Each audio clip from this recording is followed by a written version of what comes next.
YouTube, Robot Combat Models here, back with another video. It has been a while, I know. I think it's been about 2 weeks since I last uploaded, but I've been really busy, so unfortunately I couldn't post many new videos in that time, but I have been making a lot of new models and I have got some here to show you today. So, without further ado, let's get into the first one.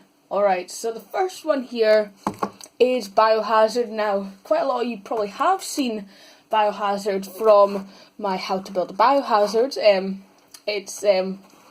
think I made it a couple of weeks ago. Really happy with this one. I'm really happy with the way this turned out. I was at first a bit unsure whether the lifter would stand the test of time, but it has had no maintenance whatsoever. It's fought in a lot of fights. This is 2 weeks later and Biohazard is still perfectly fine. So I'm really happy with the way this one turned out. Still really good. It's done quite well. Biohazard, really happy with this one. Alright. Moving on, what else have we got? Here's a couple. So, I don't know how many of you will be familiar with the team, the Scrappers. Now, they made robots they bought Ill-Tempered Matt, and they fight with that one now. And they also bought PC Plod, which was an old Robot Wars competitor that failed to qualify for, I think it was Series 4. But they also built a fleet of featherweights. These were their own builds. And for some reason, I don't know why I felt like it, but I built the featherweights. So, this one here, we've got Ball 1. We've got Ball 2, and we have Bolts. So all of them obviously have the Scrappers logo on them. Ball 1 was the first wedge bot, had a bit of wood in it. Ball 2 was obviously a more sturdy wedge bot. And then Bolts, that was a sit and spin machine. So yeah, you can see there's Bolts, it's looking pretty good there. And there's Ball 2 and Ball 1. And overall, they are just wedge bots, these two. Pretty good as far as wedge bots go. And I quite like Bolts. It's quite an interesting design as well, only having 2 wheels. I think my sit and spin bits here, they work a lot better than the one I had on the Tragic Roundabout, just because I think they're shorter and they have less of a chance getting tangled under with the high ground clearance and stuff. But yeah, so that is the Scrappers machines. Pretty happy with them. Moving on. We'll move on to an edit now. Obviously, most of you will be familiar that I made Iron of 5. It's done well in my Model Wars series. I think it won the heat, I'm pretty sure. So I'll still be coming. There's obviously a bit of complication now involving Iron of 5. Because I have converted my old Iron of 5 into White Knight. In real life, it was Iron 3 which got sold and then converted into White Knight. This is my Iron 5. Basically, I'm planning on rebuilding my Iron with Iron 5 first and then Iron 6. And I'm like, look, this robot's still pretty good. It's still working, so why not give it a new lease of life? So I've converted it into White Knight. So still the same robot, except it's just kind of got a different paint job. But yeah, I'm pretty happy with this. Sad to see, of course, the old Iron 5 go, but if I ever get nostalgic and stuff, it is still under there. Everything's still intact, so I could just take off the extra bodywork and Iron 5 with the back. But yeah, so that is White Knight now. Moving on, we have, this is my own take on our Robot Wars Arenas of Destruction machine in one of the games. This one is Body Splash, and it was a hammer bot, as you can see. And it had lifting forks at the front. And I had some fun with this robot as well. I put party poppers on it and stuff. It was quite fun actually. But yeah, I've kind of changed it up. It's still the same design it was from the Arenas of Destruction game. I've just added my own little spin to it. Got a nice paint job going.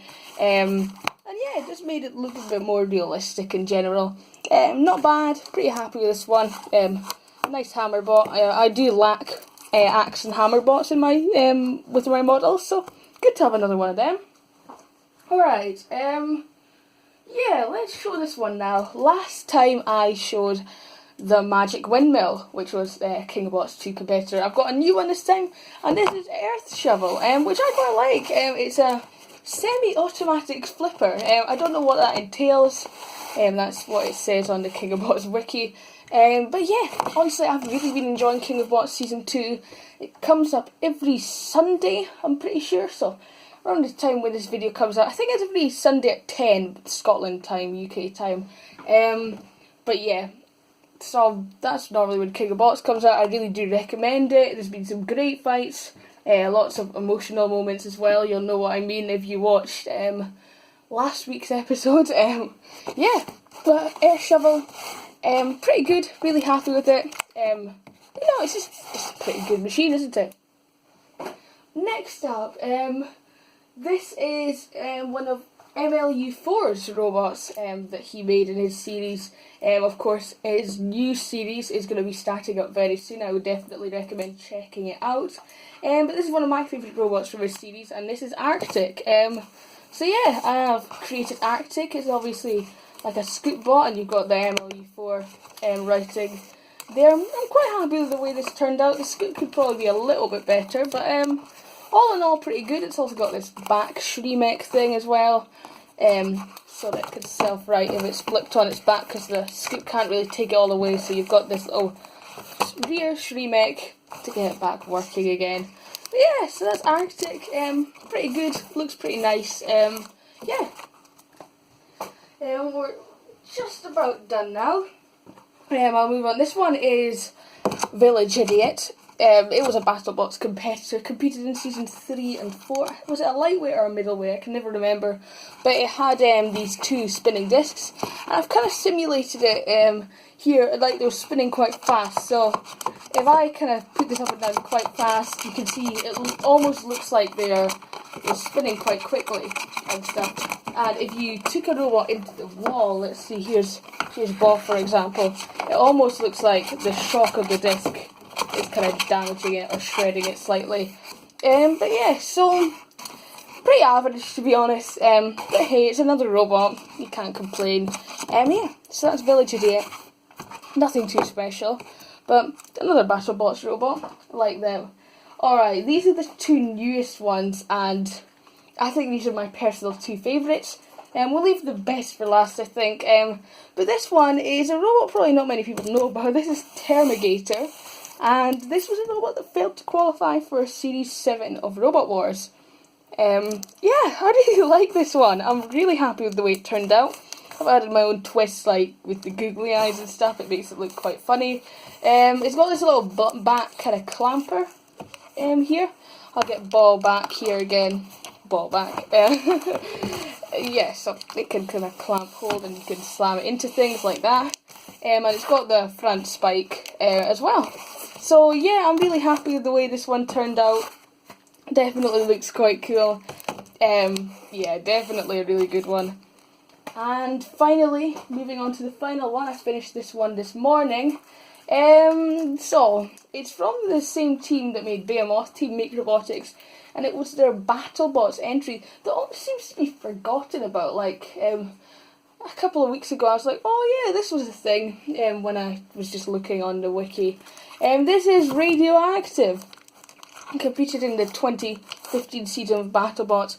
Pretty poor success, to be honest. Got shredded by Tombstone in the round of 16, and had a pretty weak win over Sweet Revenge. But yeah, I managed to get this working. It is absolutely massive. If I compare it, well, let's just get ball 1 again here. This is quite a low machine, so it's quite wide, but you can just see the size comparison there. Here's a kind of more normal size machine. Like here's Maelstrom. You can just see the size difference there, but Radioactive was big in real life as well. But it does have this axe here, which is quite cool. So that comes up and down. I was going to make a little mechanism that came out the side, but the pods made that difficult to happen. But overall, pretty happy with this one. Obviously, it's shaped like the Radioactive symbol. I've fought in a few fights with it so far. It does have a tendency for these pods to come away and snap off. Yeah, which isn't the best, but you know, trial and error. I'll get it properly working soon. But yeah, so that's just about all the Roblox I have made this week, or this fortnight anyway. I'll put them back because why not? There's a few more edits and stuff. Yeah, overall I'm really happy with the machines I've made. Yeah, it's been good. So yeah, I don't know how consistent the uploads will be from now on. Once the October holidays start, in autumn I'll be uploading hopefully a lot more. But yeah, so I'm glad I got this video out to you, and until next time, I'll see you all next time. Yeah. Bye.